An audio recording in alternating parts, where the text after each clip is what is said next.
Okay, so the next section, I'm going to do this light bit now on the wings, or on the wing. So for this colour, I was mixing a light purple and a light blue to kind of create this lilac. So let's mix those together.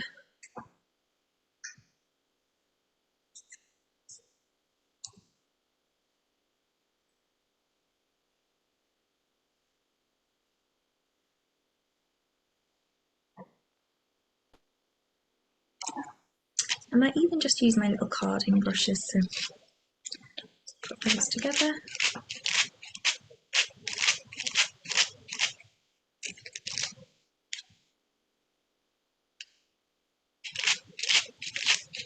If you're doing sort of any large amounts at once, then carding brushes are quite useful for that.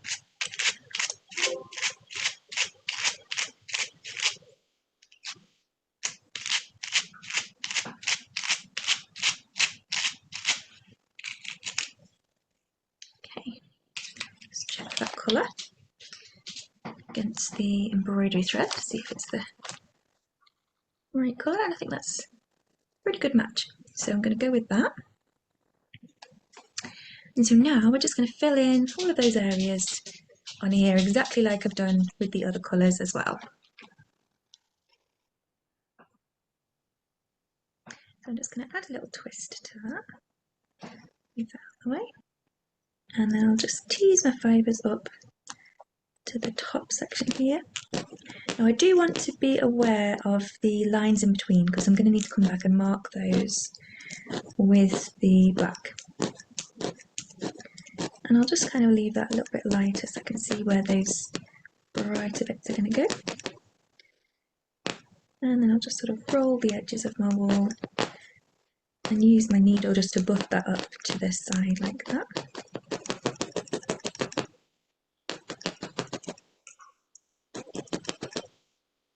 Let's check what microphone I've got on.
Roll this more slightly just to get that nice neat edge putting up to the black.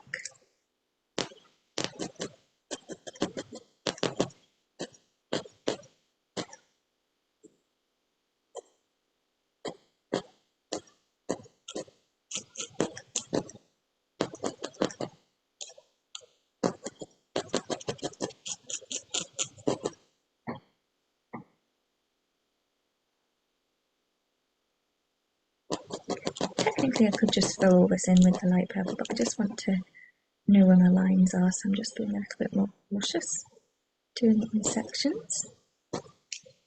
There's no right or wrong when it comes to needle felting, though. That's what's so wonderful about it. So you can literally just have fun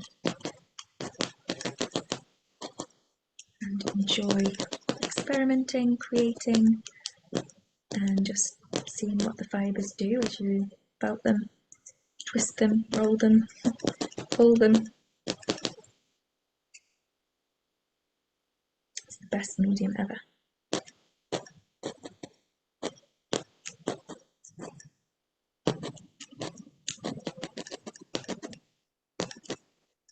Got a little bit of white in there, so I'll just pick that out.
If ever you're working and you sort of get a gap like that, you can just roll another little piece of wool to fill it in, or you can use your needle just to tease the fibres back down to where you want them.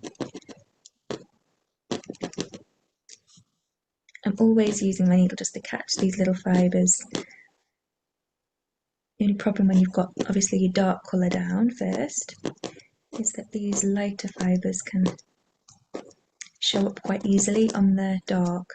It can sort of add this contamination to it. So we want to try and keep our lines as neat as possible.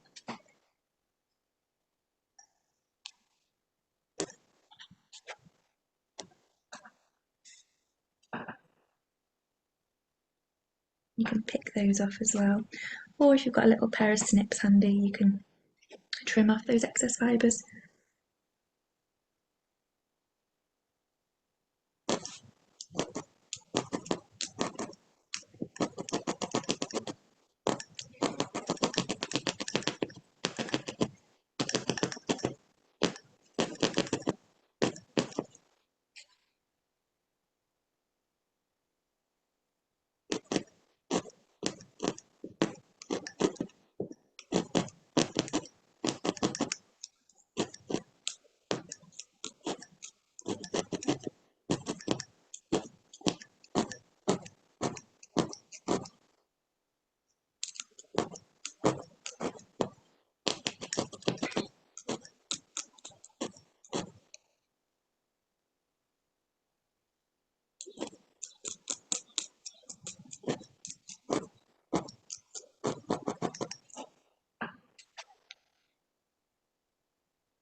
Just going to fold a little section to go into this last little bit.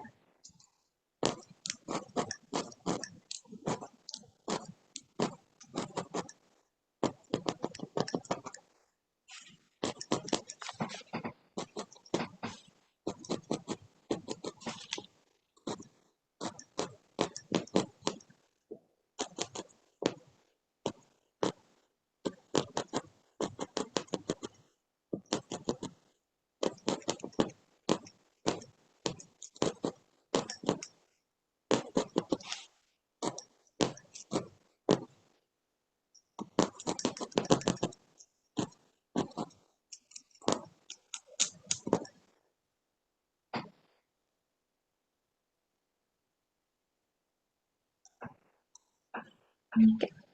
And then doing these two top sections up here. I think you can probably see where my lines are. So I've kind of just left a little bit of a gap so that I can see where I'm going to be going back and putting in my black lines. I'm just going to fold that end, give me a bit of a neater edge, and then tease that up.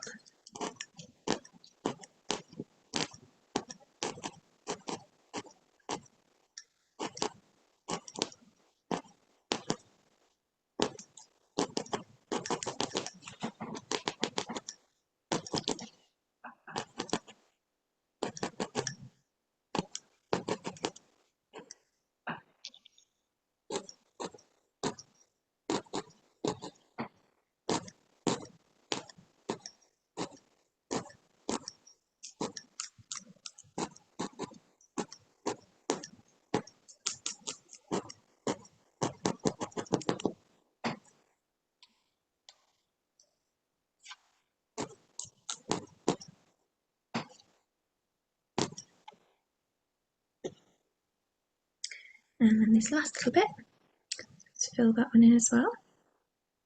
Just going to slightly roll those fibres, and I'm going to come right up into this top gap for this one.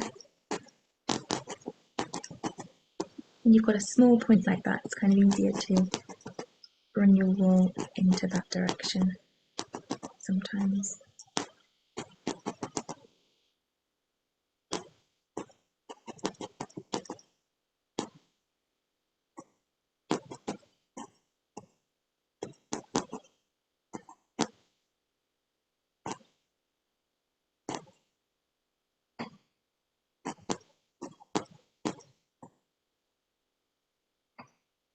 Pull any excess away very gently. Just be careful if ever you're pulling on your wool, just be careful it doesn't sort of take everything else with it, so it's quite gentle.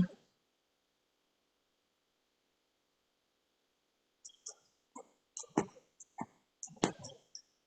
we go, we've filled in all that section. So next I'm going to move on to the flowers. So as I've got this colour, I'm going to come onto this little flower first of all, use this that we've got. So I think I'm going to try and preserve these circles. So I'm going to fill in this section and then just try and preserve those circles slightly. I can just about see that there's a darker outline around those, so I think possibly that will be for embroidery thread, just to sort of outline those darker bits on the edge of the petals, but we'll see. I'm experimenting as I go along, so we'll see how it turns out. So for this one I'm going to just fold my wool again, and I'm going to come up to the side here where we want that straight edge. So just by folding the wool, the difference between folding it and having it loose like this is your fibres are nicely tucked in. Whereas when they're loose, you've got all these stray fibres you've got to kind of manually felt back into place. So that's why it can just neaten it up if you just give a little bit of a fold to your wool. And then tease those down.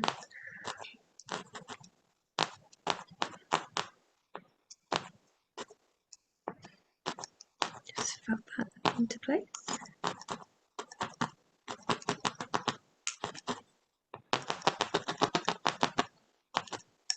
And then we want to try and keep these little circles, so I'm just going to gently go around them.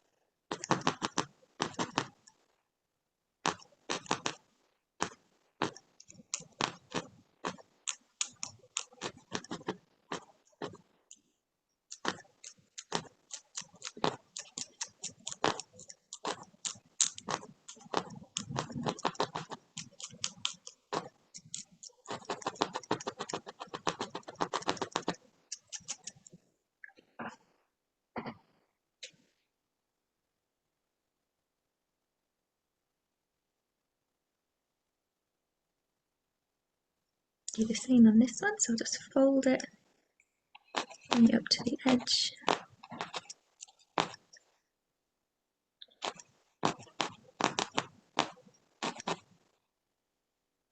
And then we'll just try and preserve those little circles.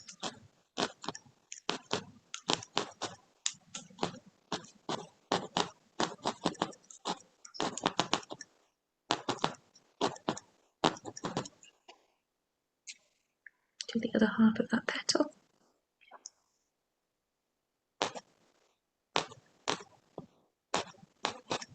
I've got a little stray dark fibre in there, and a light one. I'll just try and pull those out.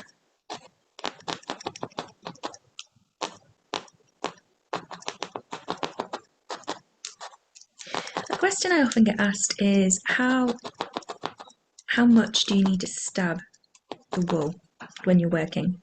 And it's a really good question, but a lot of it comes down to what project you're working on, what layer you're working on, and also your personal preference. So here, we're obviously there's not a great deal of layers that we're putting in because it's a different type of project.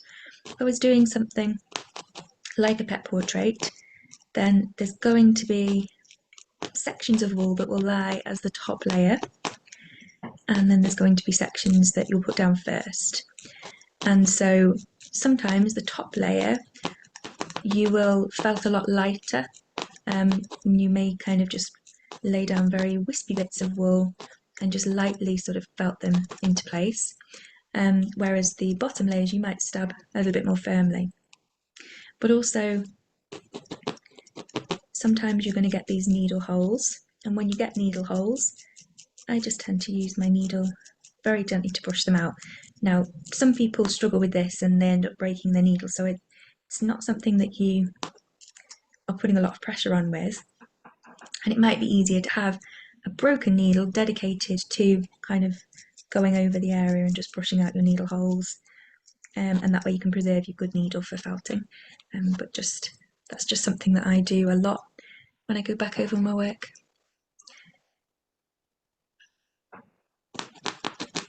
And if you're not putting too much wool down, then you shouldn't need to stab it as much.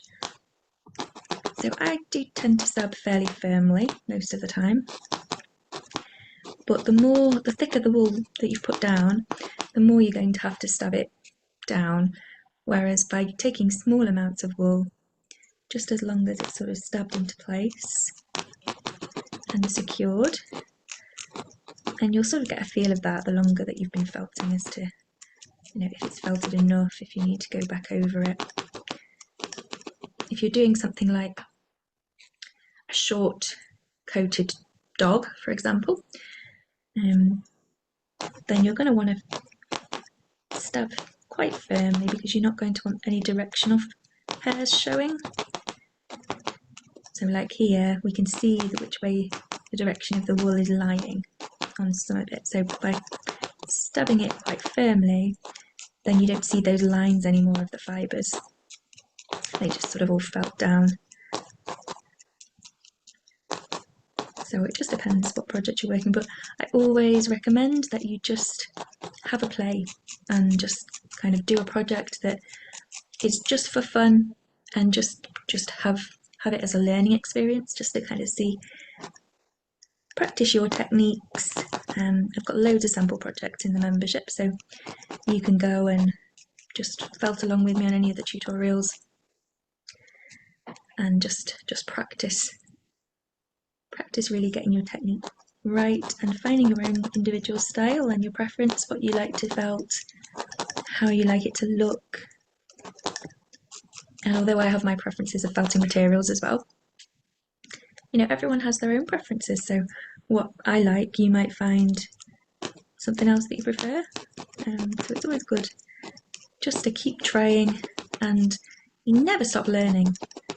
I think if you ever stop learning in felting, that's when you're actually going to go downhill a lot. You kind of keep needing to practice your techniques and stretching yourself really, just to try different things, new techniques. Okay, so here's how it's looking. So we've got our little flower there, and a little picture that we're doing. So I'm going to move on to this bigger flower now, which was the same colour as this bit here. So I'm just going to do the same as we did with that other flower. So I've mixed this colour together just to create that colour. And I think in the middle of this, there's kind of a slightly brighter purple as well. I think I'm going to leave that for now. I'm just going to felt in this main colour, and just like we did down here really, I'm going to kind of leave a little bit of a gap so I can see where these lines are, but pretty much I'm going to felt just this whole area, preserving these circles. And we will go for that now. So just same way, just going to take my wool, got a little bit of a blob of wool there, and just in very small amounts we're just going to fill in this section. I'm just going to roll that slightly to make it a bit neater, and then bring it up. Yeah.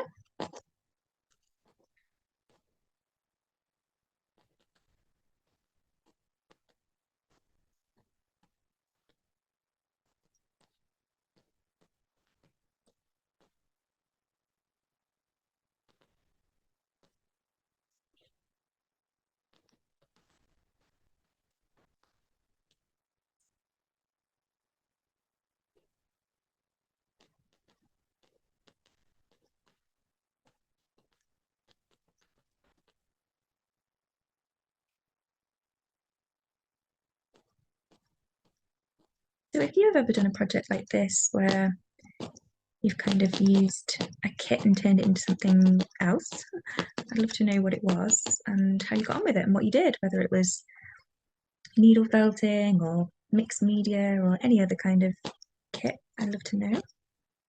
Let me just preserve these little circles as much as I can. So I'm just going to bring them all slightly away from there.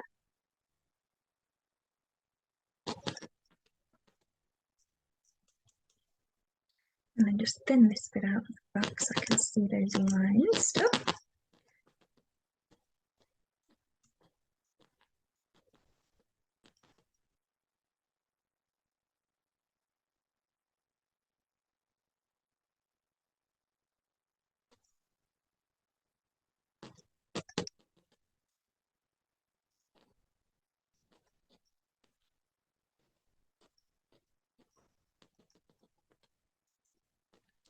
Great thing about needle felting is that there is no right or wrong with felting.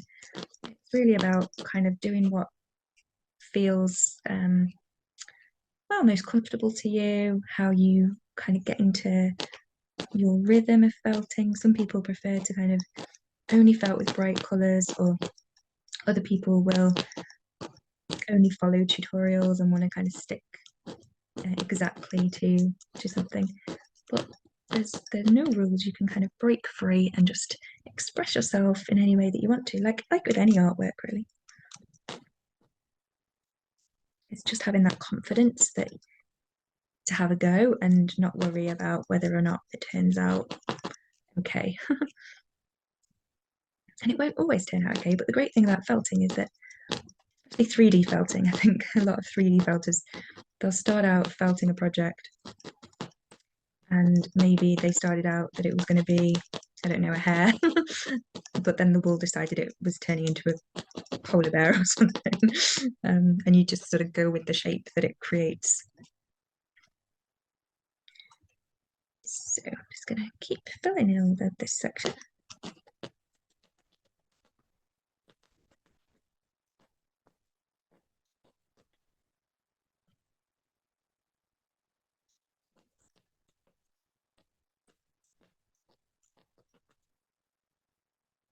And if you are felting along with me, maybe doing your own project and just have got this video on in the background, I'd love to know what you're working on, or any project that you're working on at the moment really, and whether you are new to felting or have been felting a while, whether you have actually started a project or whether you're still debating whether needle felting is going to be easy enough for you to try.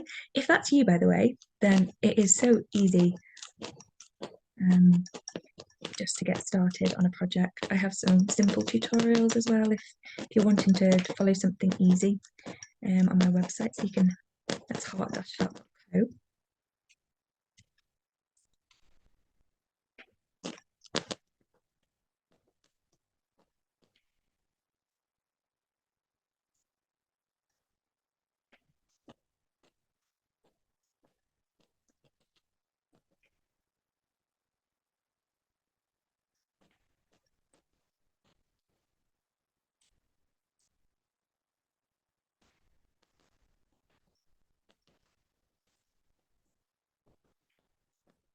But when it comes up to another section where we're touching like the black now, it's very easy, as I said before, to contaminate the fibres with your different colours. This is especially true with whites and blacks. So just be careful when you're doing that, and you might be best to sort of roll your wool when you're butting up to another colour like that, just to kind of keep your fibres contained so that they're going to be a bit neater. So I'll just roll that in my fingers.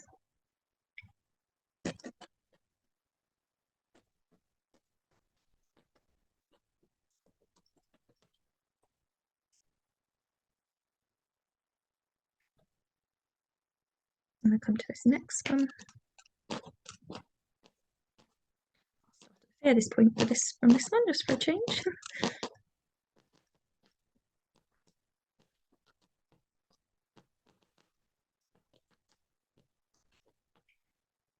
And then if you've already started stabbing, you can just sort of grab the fibres, twist them, and if you're struggling that they're not really twisting, just dip your fingers in some water and that will help it to just give you a nice clean edge.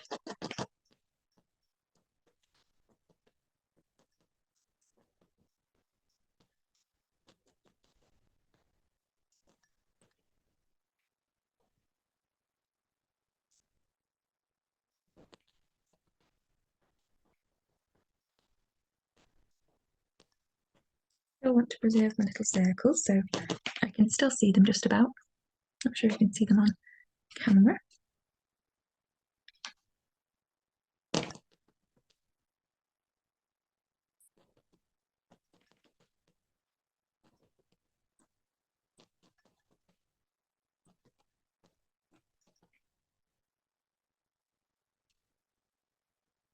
So I'm actually tending to put my wool down in little lengths like this, like just like that.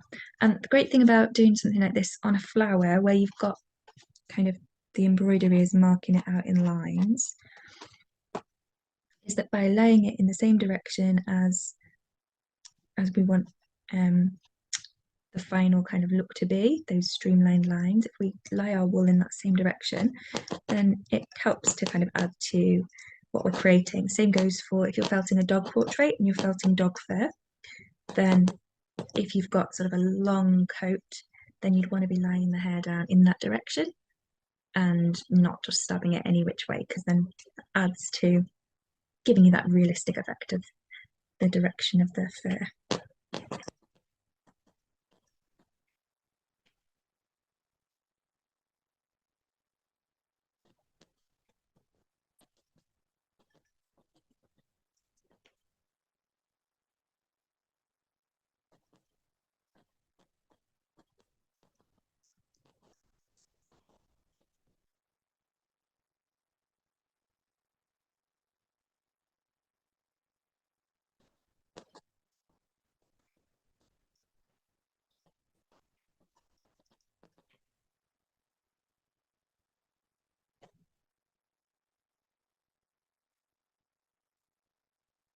And then the next section, just going to tear off a little bit. And the other way you can do it is just laying all your fibres down first, like that, and then sort of just catching those in at the edge and felting around. So there's a lot of different ways you can start. Just about not being scared to stab at it. Excuse the pun.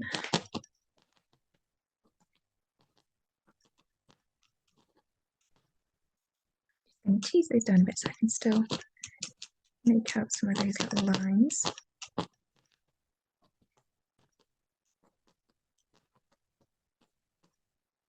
And I don't want to hide these circles either, so just separate those fibres.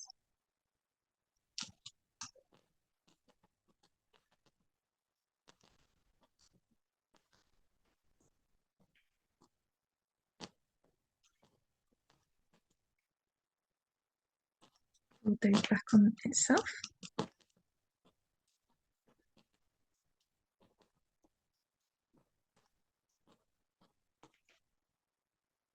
And the next petal, I'll just roll it slightly. Start maybe in the middle.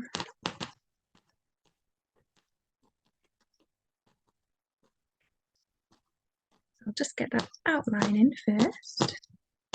This bit. And then I'll focus on lining them all in the same direction.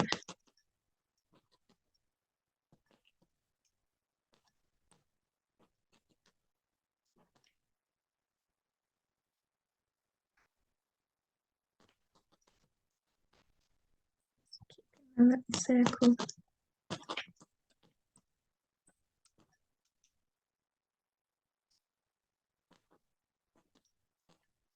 You'll see these as well. If you ever do just felt too much, you can just brush your fibres back. Either keep a little old broken needle that doesn't matter, or if you're like me and can be careful with your needle, you can just use the needle you're using to just be careful and push them back. Don't break your needle. That's the worst thing. I've got a little bit of a lob of all that. Just pull that out.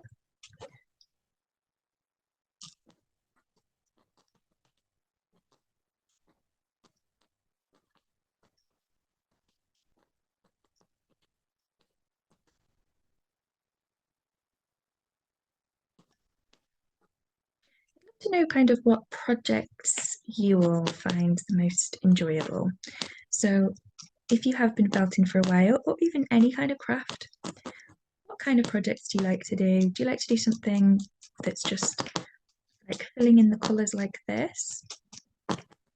Or do you like to do something that's a bit more complicated and can allow for more creativity? Or does it depend on what mood you're in? So I know for me, this is just a great little project because I haven't got to think about it. All I've got to do is just fill in the gaps. And so, although I love all kinds of felting, sometimes you've got to kind of be in the right creative space to do something a bit more complicated. And whereas this is just kind of a mindless thing that makes you well, that's like the practice of mindfulness, isn't it? Just being able to slowly be present and just focus on just one little thing at a time. Just breaks it all down. It's nice. So there we're up to there. So I think I'm not sure if I've got that other colour handy because I think I might have mixed it. And it's probably a little bit light. I might just put a tiny bit of that light colour just in there so that it'll be ready for when I come to do the embroidery. So I'm just sort of tearing off tiny little bits of this colour just to do that brighter bit just under where the white's going to go. Just rolling it in my fingers and then just felting it on.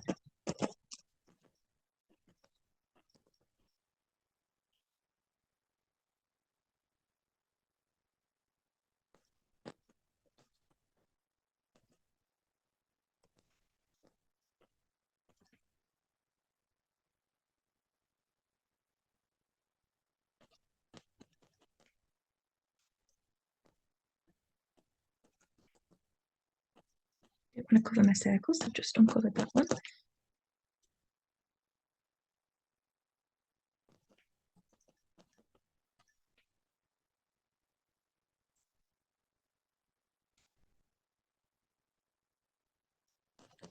And what do you think of this project so far? I'd love to know anybody that's been watching this, whether it's something that you would like to have a go at, or whether it's something you'd like me to maybe do felting tutorial on something similar like this. Would you like to see more butterflies or insects or something else, flowers? Make sure I uncover that one there.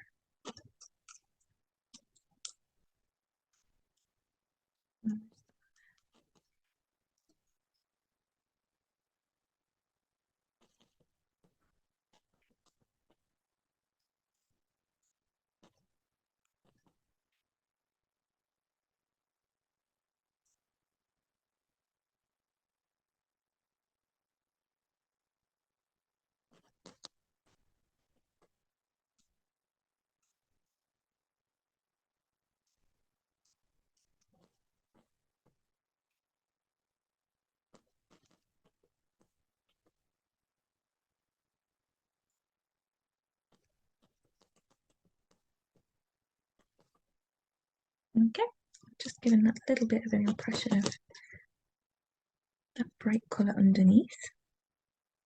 Just having a little gap there as well.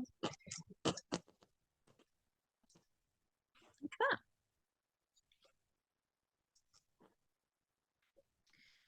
So that's again how it's looking. Got the picture there and the felted butterfly there. So there's the wing and there's the flowers. So I think the next thing I'll be going on to is the leaves probably, or maybe the yellow.